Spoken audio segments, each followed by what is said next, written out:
Aimables téléspectateurs, bonsoir et bienvenue dans ce nouveau journal sur DRC Info. Voici tout de suite les sommaires. La Commission électorale nationale indépendante a annoncé la publication de la liste définitive des candidats députés provinciaux dans la soirée de mardi 31 octobre. C'est là après les arrêts émanant des cours d'appel agissant en tant que cours administratives d'appel suite aux recours déposés par les candidats.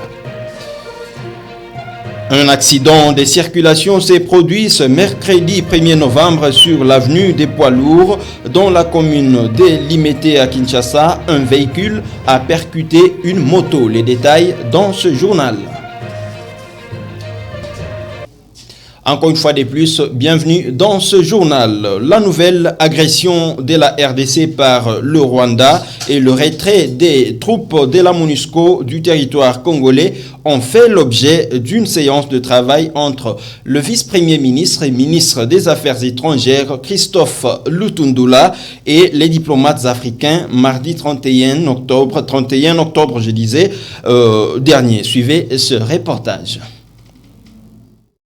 Après avoir informé les diplomates de l'espace européen, Asie et Amérique sur l'entrée de l'armée rwandaise à l'est du pays, le vice-premier ministre, ministre des Affaires étrangères et francophonie, était en face des ambassadeurs de l'espace Afrique.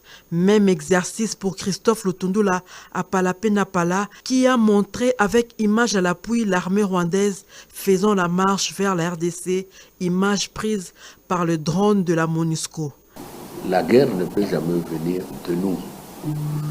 Mais nous ne pouvons pas accepter à cet instant que cette situation continue à perdurer et que le président Kagame et tous ceux qui dirigent le Rwanda continuent à nous défier. Le vice-premier ministre, ministre des Affaires étrangères et francophonie, a également évoqué la question du départ de la MONUSCO. Les états-majors de la MONUSCO, des FRDC et quelques experts travaillent déjà pour un départ responsable et non précipité de la force de maintien de la paix en République démocratique du Congo. En ce qui concerne la force de l'EAC, là aussi, le vice-premier ministre, ministre des Affaires étrangères et francophonie, est très clair.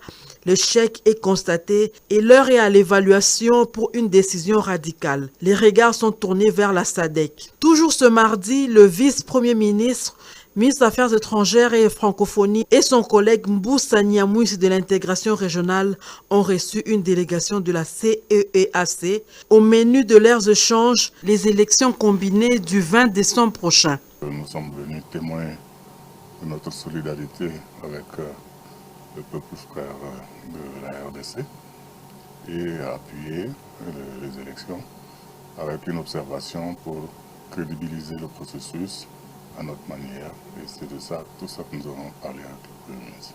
Tous seront informés de l'activisme du Rwanda et les conséquences à tirer mettront la République démocratique du Congo hors de toute critique. Le chef d'état-major des forces armées de la République démocratique du Congo, le général d'armée Christian Chiwewe Songesha, a eu une séance de travail lundi 30 octobre dernier avec ses homologues des forces de défense sud-africaines, malawites et tanzaniennes. Suivez ce reportage.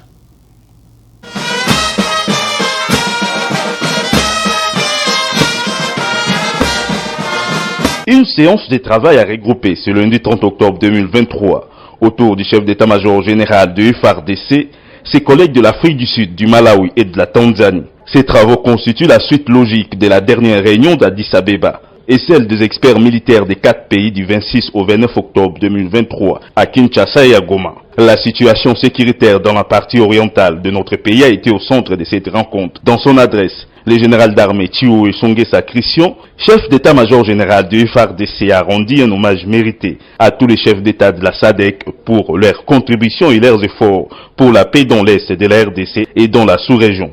À Monsieur le Président de la République démocratique du Congo, son Excellence Félix Antoine Tshisekedi Tshilombo, pour leur volonté manifeste de contribuer une fois de plus aux efforts de rétablissement de la paix et de la sécurité dans la sous-région et plus particulièrement en République démocratique du Congo, où sa partie Est fait face à l'agression de l'armée rwandaise sous couvert des terroristes du M23. C'est dans ce cadre que je salue chaleureusement votre présence à Kinshasa et en profite pour vous souhaiter la bienvenue et un bon séjour pendant toute la durée des travaux. Les présents travaux font suite à la réunion à huis clos de chefs de défense des États qui ont souscrit à la contribution des troupes de la mission de la SADC en République démocratique du Congo. Tenu le 3 octobre 2023 à Addis Abeba, en marge de la réunion du sous-comité inter-État de défense et sécurité de la SADC. C'est dans ce contexte que se sont tenus respectivement à Kinshasa et Goma du 26 au 29 octobre 2023 les travaux des experts militaires des 4 pays subventionnés. C'est dans ce contexte et pour ce faire, je tiens à adresser mes vifs remerciements aux experts qui ont travaillé sans relâche pour produire les rapports que nous allons examiner. Avant de transmettre nos conclusions à la réunion de ministres prévue le 31 octobre au 1er novembre 2023 à Kinshasa. Pour clore mon propos, je voudrais vous réitérer mes remerciements et vous proposer la présidence de cette réunion par le plus ancien d'entre nous que je crois être, sans me tromper, les chefs des forces de défense nationale de la République sud-africaine. La primeur des conclusions de ces assises est réservée au ministre. Et puis cette actualité en bref, la Commission électorale nationale indépendante CENI a annoncé la publication de la liste définitive des candidats députés provinciaux dans la soirée de mardi 31 octobre. C'est là après des arrêts émanant de la cour d'appel, des cours d'appel, disais-je, agissant en tant que cours administratives d'appel suite au recours déposé. Le communiqué de la centrale électorale fait état de 95 requêtes jugées recevables et fondées sur les 710 soumises, 156 jugées recevables mais non fondées et 459 déclarées irrécevables. Et puis, revenons sur la décision de la Cour constitutionnelle qui n'a pas écarté une seule candidature malgré les contentieux. Maître Armand Lokeka, coordonnateur du courant des saluts pour le peuple, tout en saluant cette décision de la Haute Cour, estime que le moment n'était pas propice pour écarter qui que ce soit vu les enjeux de l'heure. Il est au micro de Herbie Joseph. Oui, c'est normal. C'est dans la facette politique, la Cour constitutionnelle, c'est une cour qui a les deux facettes. Il a la facette politique et la facette juridique, pour laquelle il a réfléchi d'abord en premier lieu comme une cour politique qui, au regard de l'atmosphère et le climat actuel du pays, il n'est pas opportun de décider sur l'écartement ou la déchéance d'un candidat par la procédure qui est engagée en face sur le contentieux des candidatures. Et deuxièmement, nous attendions de cette Cour des éléments de droit qui permettront que ces arrêts constituent des jurisprudences d'enseignement et de référence. Par exemple, dans le principe des problèmes de contentieux sur le nom, le contentieux sur la nationalité, et le contentieux, ce qu'il y a autour de tout ça, nous aurions voulu que ça puisse nous servir comme des jurisprudences, des références, pour que dans les jours qui viennent, nous puissions nous apaisantir quant à ceux.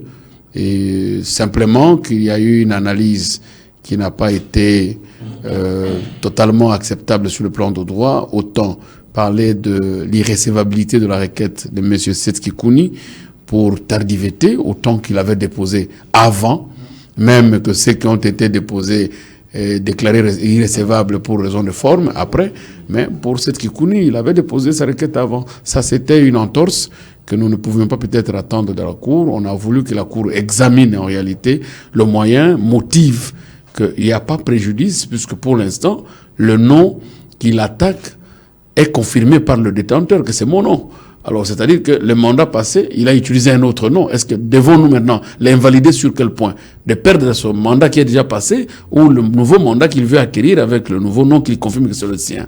Donc voilà, autour de tout ça, on devrait comprendre que désormais,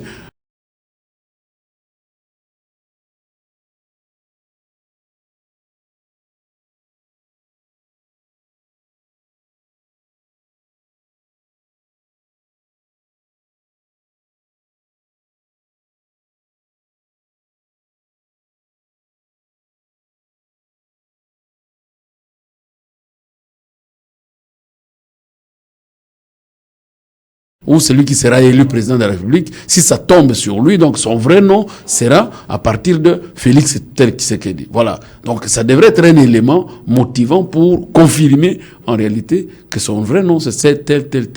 Non, pas responsable en totalité, mais à trancher de manière politique.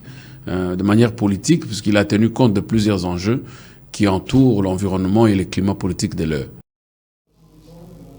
Restons dans ce même registre après l'arrêt de la Cour constitutionnelle validant 26 candidatures pour la présidentielle de décembre prochain en République démocratique du Congo. L'opposition congolaise peut-elle se mettre d'accord pour présenter une candidature commune face à Félix-Antoine Tshisekedi Tshilombo, candidat de l'Union sacrée de la Nation? Tentative de réponse dans cet élément. Suivez.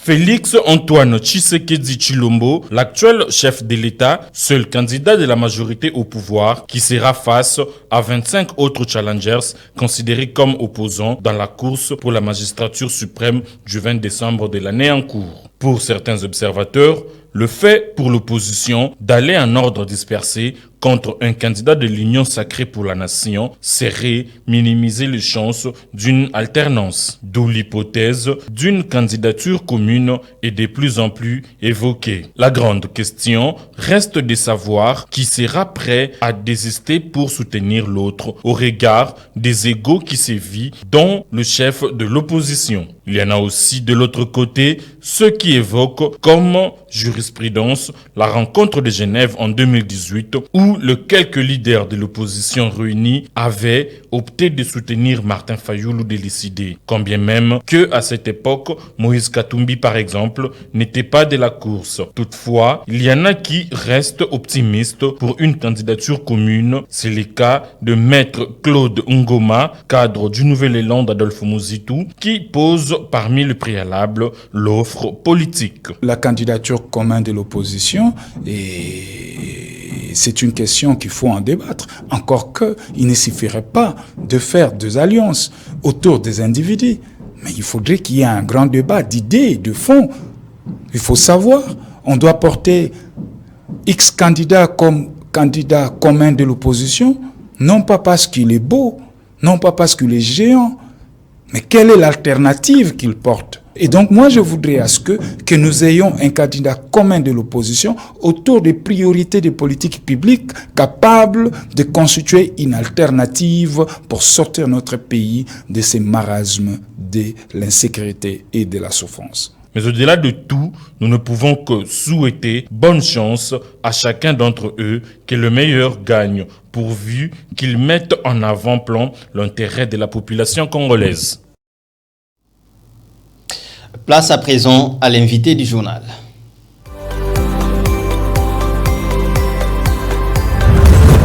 L'invité du journal.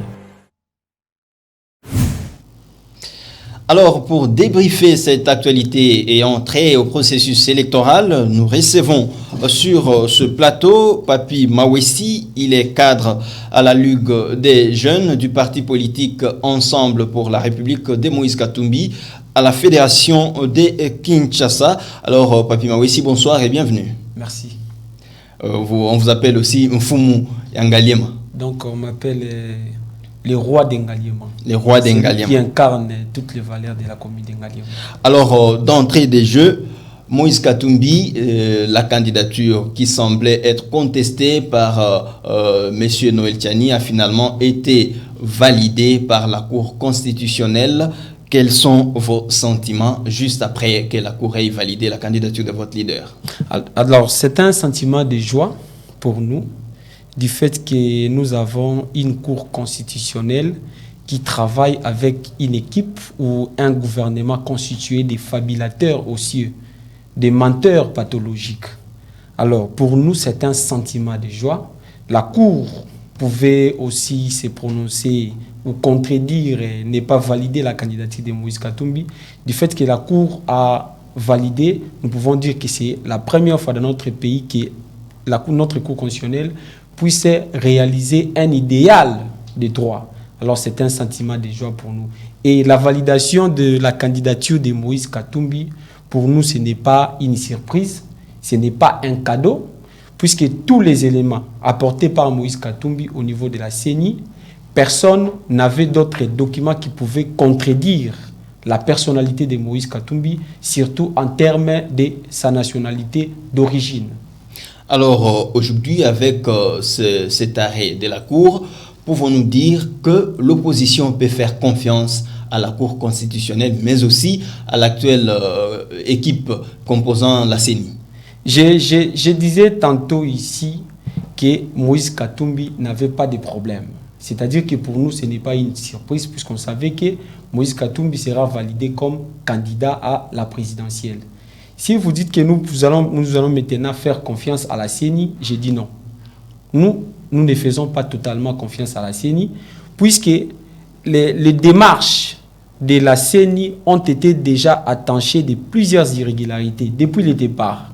Quand vous prenez la sélection des personnes qui devraient nous conduire au niveau de la CENI, déjà leur nomination posait un sérieux problème en termes de leur sélection, en commençant par Moukadi et Denis Kadima plutôt et tous les membres de son équipe.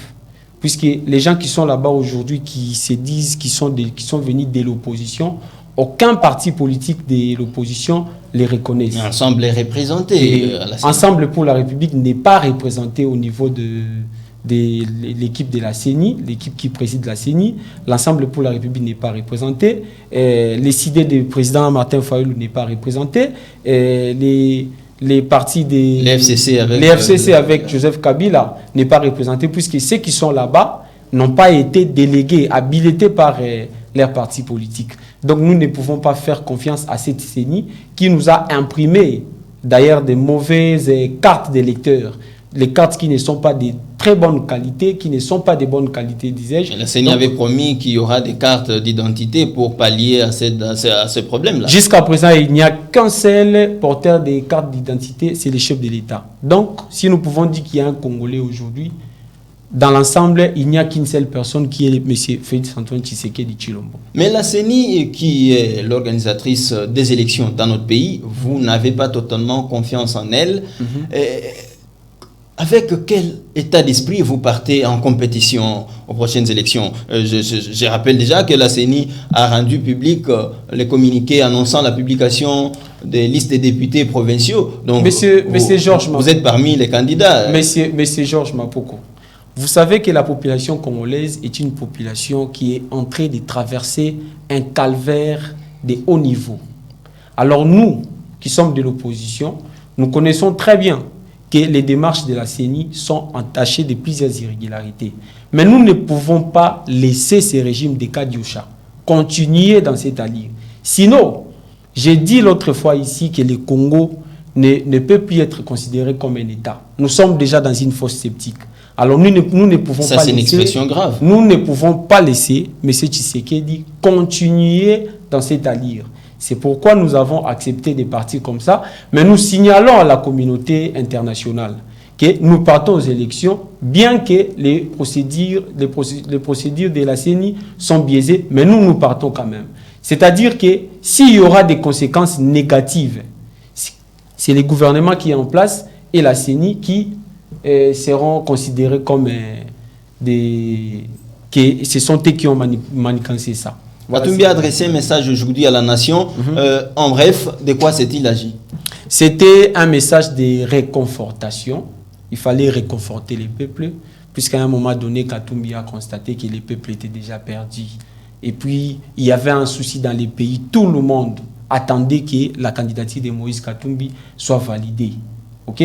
Alors, c'est dans ce sens-là que Katumbi a essayé de réconforter les peuples congolais en leur disant de ne pas perdre l'espoir, puisqu'il y a un Moïse qui est en route, qui arrive incessamment. Candidature commune de l'opposition, pour ou contre? En tout cas, nous sommes pour. Et qui peut être nous ce sommes candidat commun? pour la candidature commune de l'opposition, mais je vais tout simplement interpeller un peu la conscience de tous nos leaders qui sont dans l'opposition. Si nous allons choisir un seul candidat pour l'opposition, il faudrait que ce soit quelqu'un qui ne tâtonne pas. Vous voyez, il ne faudrait pas que ce soit quelqu'un qui dit, bon, moi je peux battre M. Félix Tshisekedi. Non, il faut quelqu'un qui a l'assurance. Il faut quelqu'un qui a confiance en lui, qui peut dire que moi, si vous me choisissez comme candidat unique, je vais battre M. Félix Tshisekedi à 90%. Et pour nous, nous considérons et nous croyons au message du président Moïse Katumbi, nous considérons que la seule personne qui peut battre M. Félix Tshisekedi sans contestation, c'est le président national Moïse Katumbi Tchapou. Avec quel projet de société? Les projets de société de Moïse Katumbi tournent autour de 4 piliers. Nous avons la consolidation de l'État, de la démocratie et de la paix. Okay? Et puis nous avons la valorisation de la plutôt du capital humain.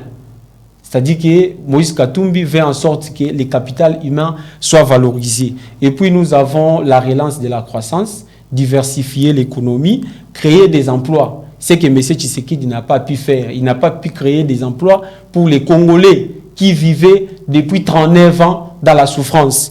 Et nous luttons contre les changements climatiques. Voilà les 4 piliers sur lesquels tournent les projets de notre président Moïse Katumbi Tchapou. Alors, Papi Maouis, avant de se quitter, un dernier mot en 20 secondes, parce que t'en fais défaut. Je suis candidat au niveau d'Engaliema. On n'est pas pendant la campagne électorale. Hein? Je demande seulement à tous les peuples congolais de faire leur confiance, de donner la chance au président Moïse Katumbi, puisque pour nous, nous considérons que c'est lui qui peut nous sortir dans ces calvaires. Merci beaucoup. Je rappelle que vous êtes Papi Maouissi, cadre à la Ligue des jeunes, Fédération de Kinshasa. Les rois d'Engaliema, il faut ajouter. Alors, au parti politique Ensemble pour la République, parti cher à Moïse Katumbi Tchapou. Ça a été pour nous un plaisir de vous recevoir sur notre plateau. C'est moi qui vous remercie. Merci beaucoup. Merci. Poursuivons ce journal avec cet élément. Le candidat à la présidentielle de 2023, Deli Sesanga, a accordé une interview au journal Jeune Afrique au cours de laquelle il a déclaré qu'il ne considérera pas les résultats de la CENI. Selon lui, seuls ceux des confessions religieuses seront prises en compte. Face à cette sortie médiatique, la population congolaise n'a pas manqué de réagir. Suivez ce reportage de Elias Lokeso, Mélodie Diangui Kouloa et Dieudonné Mouzika. Félix Antoine Tshisekedi Tshilombo. Interviewé par les confrères de Jeune Afrique, le candidat à la présidentielle de décembre, Deli Sesanga, a affirmé qu'il ne tiendra pas compte des résultats de la Commission nationale indépendante. D'après lui, seuls les résultats des confessions religieuses seront considérés. Face à cette déclaration du président national du parti politique en vol, la population réagit. Il n'est pas respectueux, il n'est pas digne de confiance parce que c'est la CENI qui organise les élections. Lui est parti s'enrôler à la CENI. Il demande à ce que nous ne puissions pas croire à la CENI. Vous trouvez que c'est un peu bizarre. Vous vous inscrivez, vous enrôlez à la CENI et vous demandez qu'on ne croie pas à la CENI. Il ne fallait pas qu'il s'enrôle à la CENI. Moi, je dis tout simplement que je ne sais pas les qualifier. Bon, si c'est ça la politique qu'on fait dans ces pays, moi je trouve que c'est malheureux, quoi, c'est pitoyable. Et nous qui sommes musulmans, croirons tous, nous aux catholiques aussi, nous qui sommes des athées, ainsi de suite, quoi. Il y a ceux qui ne prient pas chez les catholiques. Donc les catholiques incarnent une certaine vérité. S'ils avaient, les catholiques incarné la vérité, on n'aurait pas eu d'autres concessions religieuses, quoi. Moi je ne crois pas à ce que notre ami Sesanga est en train de raconter là. Ce sont des racontars. Namboka na biso ba élection yo stezo leka notre élection malamu te parce que bateau bazana na seni na ba organiser élection notre bateau ba sérieux te toza pe na ba acteur politique au baza sérieux te bango nyos tout baza moins sérieux yango moni toza toujours na ba potopoto oyo baboya oyo bandima oyo baboya parce que mutu moko to croire na yango oyo bandima kadima te po kadima auti na part ya président de la République koto pe catholique pe alinga zala na katikati donc yango nezo pe sa confusion wana ezande ke base à la série le quoi ba série te yango tozaka ka toujours to balukaka esika moko. Pour le dossier de la candidature commune de l'opposition, ma candidature a été une ambition et investie par mon parti politique. La retirer au profit d'une autre personne ne pourra jamais être objet d'une décision personnelle, a déclaré Delis Esanga face aux confrères du journal Jeune Afrique.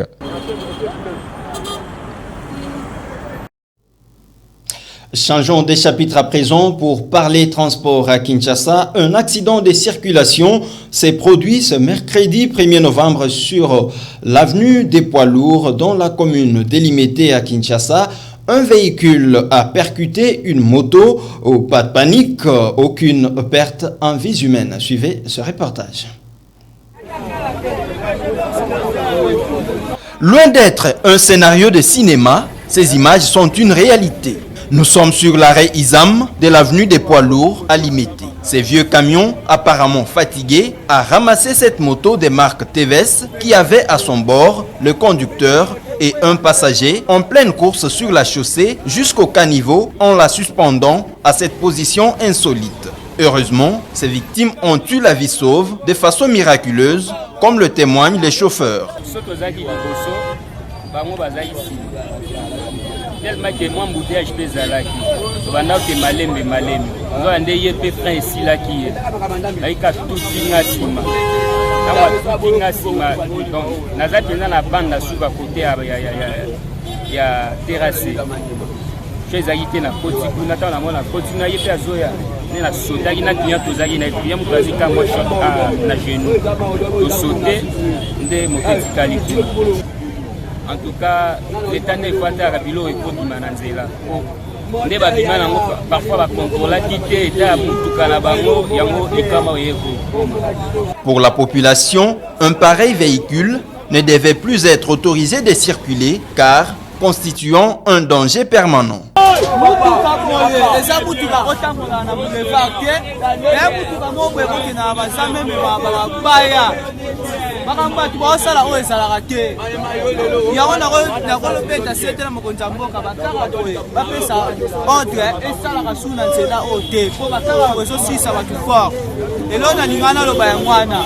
C'est ici l'occasion d'interpeller les autorités compétentes à veiller de manière rigoureuse sur le contrôle technique des engins roulants pour réduire tant soit peu les taux d'accidents de circulation dans la capitale Kinshasa. Parlons insalubrité à Kinshasa. Les habitants de l'avenue Djolou au quartier Matongé dans la commune de Kalamou ont déploré ce matin l'arrivée des camions de l'hôtel de ville contenant des bacs à poubelles pour les implanter à cet endroit où il y a habitation et école, d'où cette population a lancé ce cri d'alarme. Suivez. Appel na biso na Kinshasa mobimba na Congo mobimba eloko balimba sala ana jolo zamba liboso te et c'est salema awa baki na projet union européen babandi ko évacuer après un certain moment ba évacuer kalisu te ce que coach le ça les recensements batu o ba kufi na venir jolo penzinga nzinga na ba jabir na baba joko oza na idée batu ba kufa pona solo o projet wana to yeko bunda to koma partout to sala ba pétition ba yeko kolongola ngo biso to yebi ke pouvoir akabi les acquis pouvoir moko inconscient ba André Kimbuta ba mu bazaki derrière Union européenne bazaki inconscient to yeba ki bongo mais to suis mon conjo aza conscient oh biso to lingi o alobi na biso le peuple d'abord. Comment mon candidat peut tolérer biloko boye ba ko tia poubelle publique na kati ya population bandako yango yo et l'école avenue mon maison entouré de l'école ba ko tia ba boma peuple il y a lobby devise les le peuple d'abord à permettre bateau baza inconscient par koboma peuple ndenge nini yango toujours déplorer tolobi tolingi te poubelle publique batiaka yango na katikati ya bato te bamindele wana baye wana po tomoni bamindele bayawa na 1h du matin soki eza eloko ya malamu mponi bakoya kodepose babaki wana na 1h lere bato nyonso na jolu balali bana nango na moi aux yeux de tout le monde po tointercale bango baye nango na butu lere tolali tolamuki na ntongo tokuti babaki yango wana eza na place tolobi tolingi te na kati ya bato batiaka biloko ya boye te baluka na bapériphérique na bafin fond moi à ma place na opesa bango idée na chaque avenue batie babak na chaque avenue batie bak tozobwaka na kati ya bak wana bango bazoya koévacue eno bazwa babaka minene baya kotia biso toza wenza gambele eza kaka awa wenza gambele eza matiti oyo babwakaka wana omona na ntongo tolamuki tokuti matiti ti liboso baporte ya bandako na biso tokuti matiti bato ya gambela baye kobwakela biso ça c'est tuer les gens. Restons dans ce même chapitre à la gare centrale devant Onatra à Sosimat, un peu partout des déchets et des charges publiques traînent à longueur des journées au point d'être considérés comme dépotoirs par des petits commerçants exerçant à proximité. Suivez ce reportage de Elias Lokeso. Malgré les récents classements du magazine américain Forbes, qui a épargné Kinshasa parmi les 25 villes les plus sales au monde, et les différentes initiatives lancées pour rendre Kinshasa propre, à savoir le projet Kinbopeto, Opération Kin Zero Trou, la mégapole reste toujours sale. Ici, nous sommes dans la commune de la Gombe, à quelques mètres du siège national de la CENI. Les immondices ont rempli les abords du boulevard du 30 juin comme le pot de flair aux entrées de bureaux. Gombe qui ne sentait le 4e jour on a vu la commune la boulevard le 30 juin au dépôt et c'est raison dépôt ça pour la gare centrale côté hôtel ya Munene vendre na côté ya Béatrice dépôt Munene on a vu la commune ma bi Béatrice c'est ba tamile c'est ba la kana dépôt et ça kuna to l'action na dépôt et ça kuna donc solo l'été na boulevard le 30 juin à tout ça du bureau la galerie présidentielle. Donc ça ne va pas. Est-ce que Gombe là ka boy na kala Chantini ngobila nya sala bakuni oyo koma ki science le loi bon. O qui veut que l'hôpital zéro. Tala zéro, tala poubelle, salité l'équipe. Il suffit de rappeler que la société turque Al-Bayrak a lancé en présence du gouverneur Chantini Ngobila l'opération de collecte et d'évacuation des immondices le 27 octobre dernier. Mais jusqu'à présent, les poubelles sont toujours au rendez-vous partout dans la capitale.